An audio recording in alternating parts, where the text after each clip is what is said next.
Okay, so now it's time for the red orb.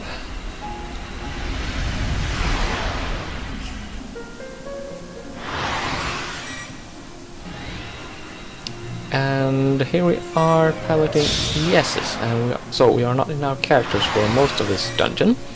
There will be a part where we proceed on foot. That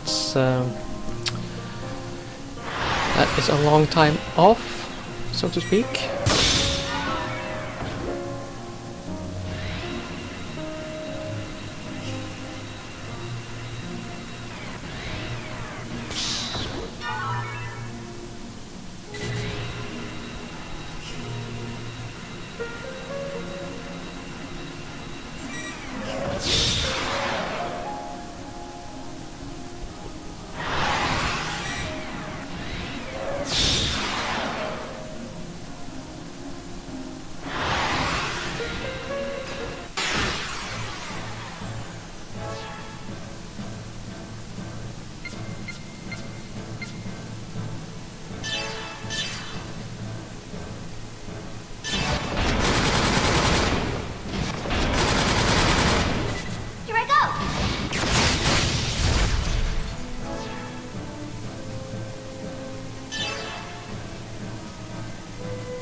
That's a frame for Sebula. That's a nice boost. I'll take it. Of course, we will get a slightly stronger frame for Sebulon shortly. Well, I mean, I say shortly, but in the process of clearing this dungeon.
Oh, by the way, while we are sort of having a respite from the action, I'll just mention that the special attacks, both ES's Anima Awakenings, I mean those special attacks and the character special attacks, all of them can reach level 25.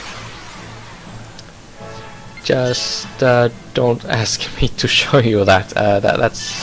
I'm not going to use any one special attack so often that I'm going to push it to level 25. But that is how far it is possible to, well, evolve those.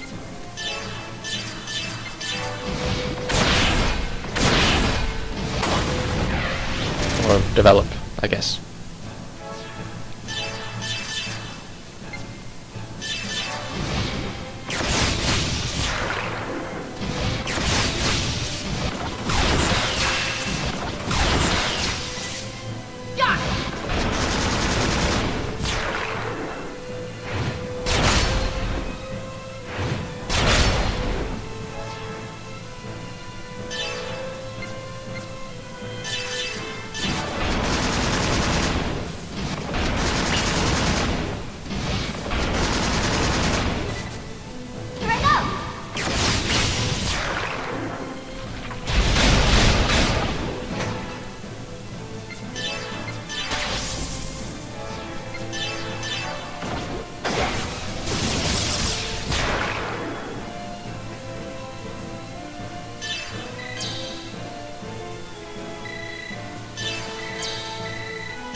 Yeah, I like to change my lineup around a bit to have some distribution in the yeah, in who gains how much skill points and stuff, and the special attacks too, I suppose. Well, I won't always keep that Russian now, but hey, it's something. Anyway, I think we are about ready to make some, well, yeah, to proceed further in this little sub-dungeon.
Okay, so now we are ready to proceed with the well, proceed to the next part.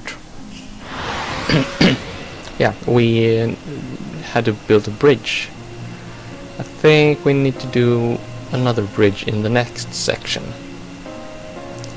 However, let's just deal with that when we get there.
So yeah, apparently those Ashmed papuses are sensitive to bean.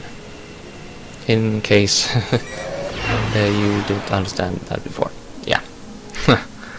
Well, they are very obviously weak to bean.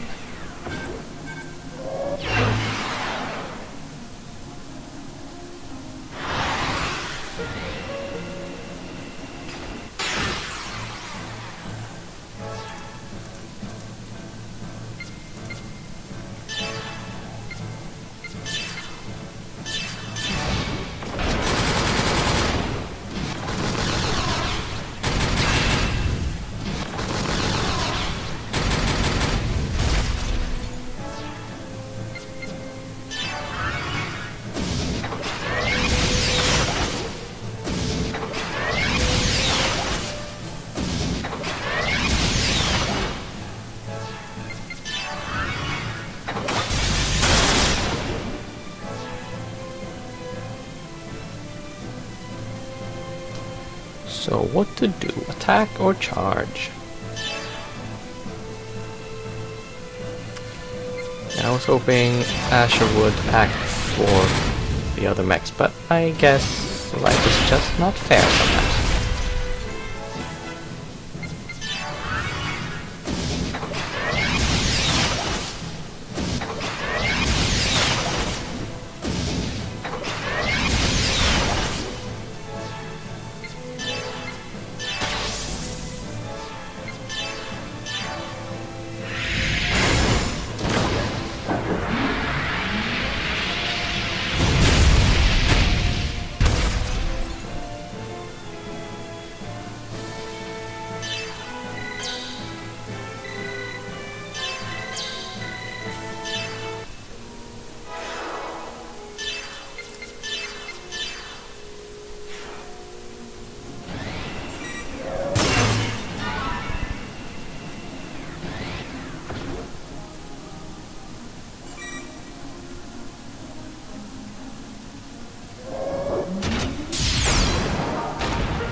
Yes, and here of course you cannot just slide any section of the bridge into place just like that. You have to do them in a certain order, or it will be unhappy times.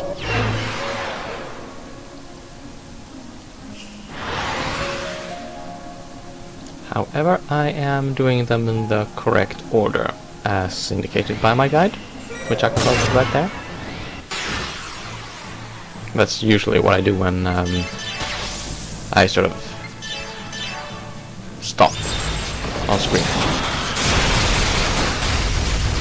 Not always the case, but often enough that is what I'm doing.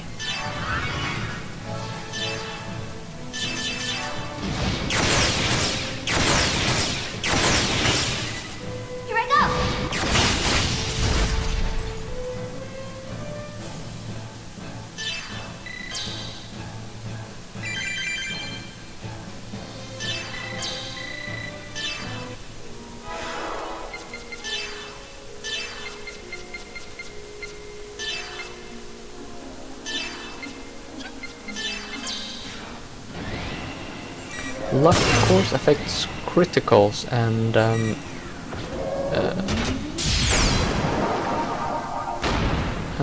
no, I think it only does affect criticals. I was wondering if it affects evade to any extent, or whether you guard against attacks. When it says guard, well, anyway. Luck benefits Siggy better than strength. Okay, so that is that bridge formed, and we are moving on as fast as we as fast as we can, which admittedly is not terribly fast.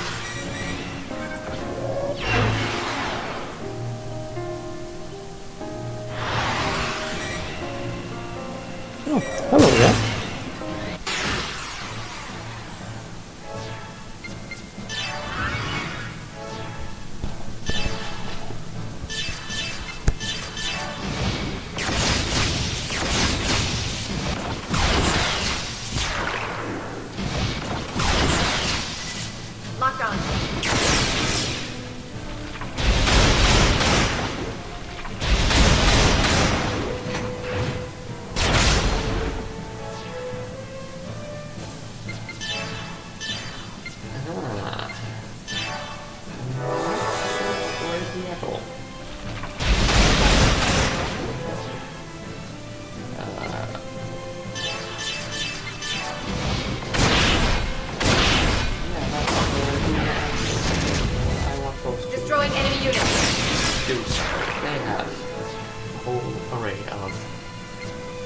Baku's compatible attacks.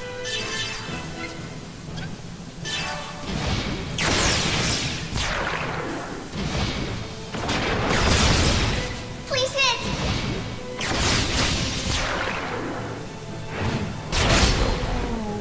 He's down to 1. Charge and he's happy.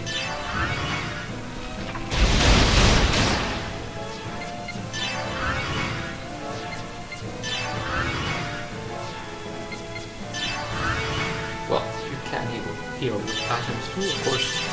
I don't know much about that much during this playthrough. But of course I have a number of ES healing items. The repair items, nano repair, repair DX. Well, anyway.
And again, I win.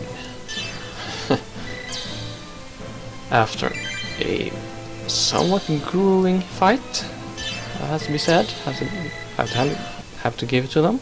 They did put up quite a fight.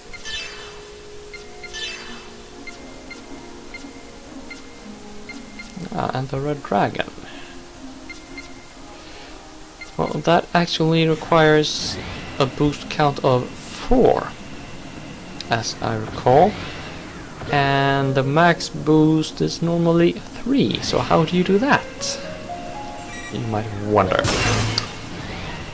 I'm not quite sure when you get that actually, but it is a certain accessory, well, several accessories really, that give you a boost to the boost gauge. So then you can have like up to 6, I think, 6 boosts. Yeah, I had a few of those accessories when I, well, no, I think I would spoil things, so just forget I said anything. But yeah, the boost gauge can be increased with some accessories, which I do not presently have, unfortunately.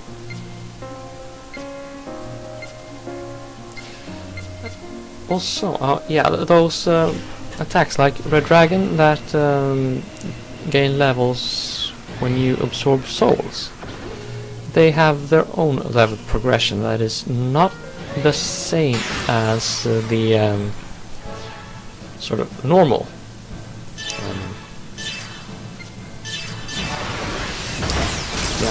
normal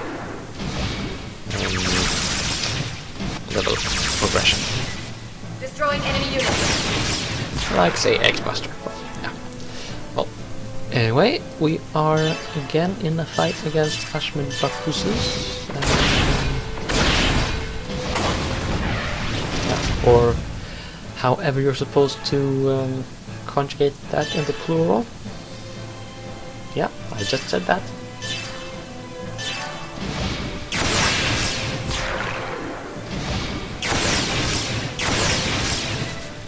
Well, I don't actually show it right now, but the Dorade is a lot more effective against Ashman Bakus than you might guess from how rarely I use it.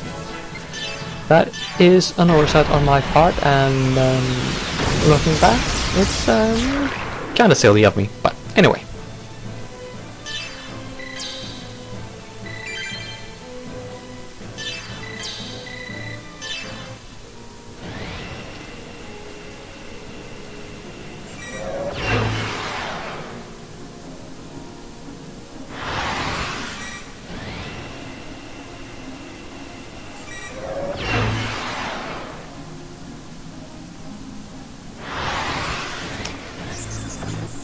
Okay, so in the next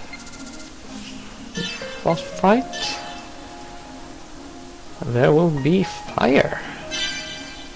Born from fire, Natus Flamma.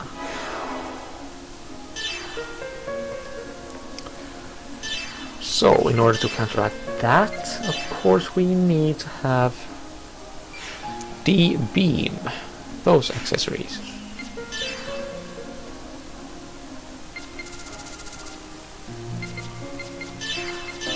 Oh, no, D-Fire. Oh, sorry. Oh, yeah. That was embarrassing. But nevertheless, yeah, there we go. D-Fire. Against fire bosses, because, yeah. Right. Well, let's just, carry on then. And I swapped Dina out for the reason that, it doesn't have as strong a frame as the other ESs at this point.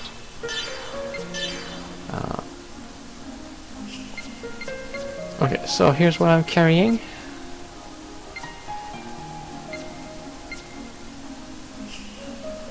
And, well, let's just do this.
Please hit!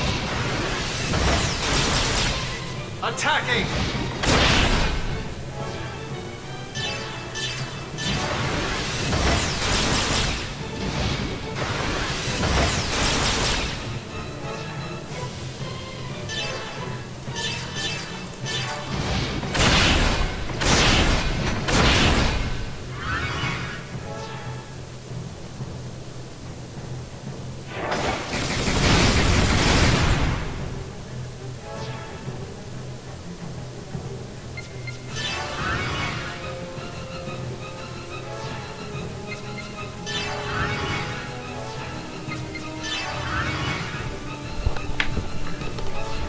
Oh, about that F-mine countdown.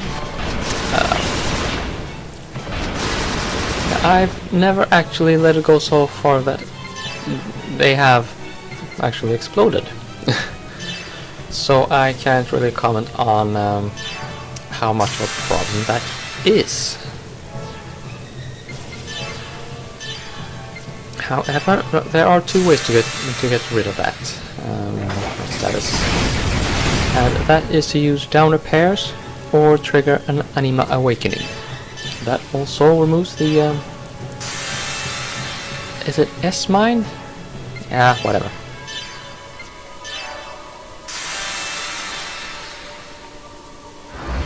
The main thing is that it disappears.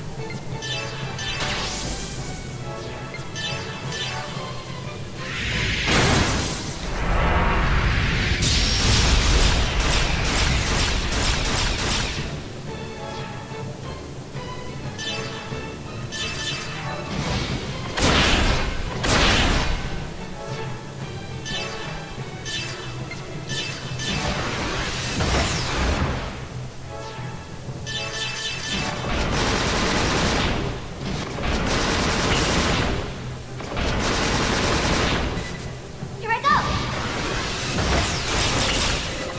Here I am.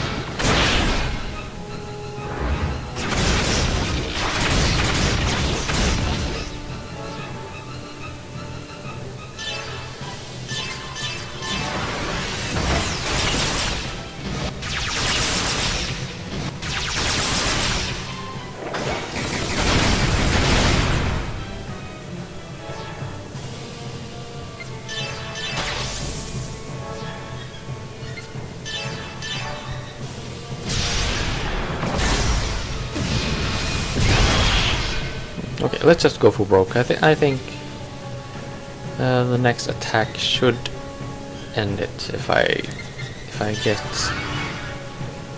an anima awakening special attack. Yeah.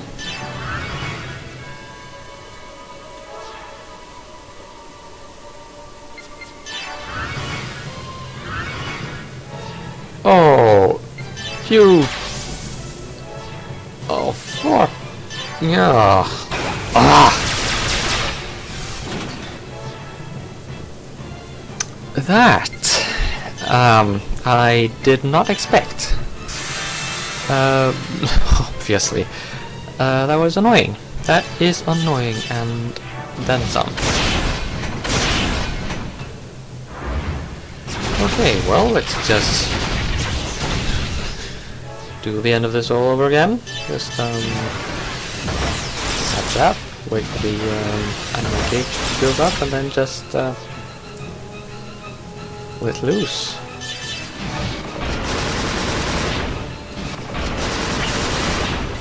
Here I go.